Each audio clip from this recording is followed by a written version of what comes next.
ముఖ్య గమనిక: paper plate business ప్రారంభించడానికి కావలసిన మిషను, ముడిసరుకు, రా మెటీరియల్ కొనుక్కొని తయారు చేసిన పేపర్ ప్లేట్స్ మీ ఊరిలో సొంతంగా అమ్ముకోవాలి. Hydraulic double die buffet full sheet paper plate making machine.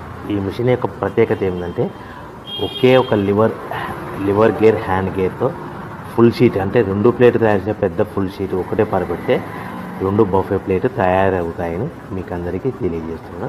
ఈ మిషన్ కొనుక్కున్న తర్వాత దీనికి వచ్చే 2 HP మోటార్ని ఇంటి కరెంటు మీటర్ కాకుండా దీనికి సపరేట్గా commercial category single phase metre fix చేసుకోవడం వల్ల భవిష్యత్తులో మనకి ఎలాంటి ప్రాబ్లమ్స్ ఉండవని మీకు అందరికీ తెలియజేస్తున్నాను. ఈ మిషన్లో కేవలము బఫే ప్లేట్లు మాత్రమే తయారు చేసుకోగలుగుతాము. ఎలాంటి హోటల్లో పార్సల్ కంటే గోల్డ్ ప్లేట్ కానీ, లేదు అంటే టిఫిన్ ప్లేట్ కానీ, స్నాక్స్ ప్లేట్స్ కానీ, టీ కప్పులుగా తయారు చేసుకోలేమని మీకు అందరికీ తెలియజేస్తున్నాయి. ఈ మిషన్లో మనకు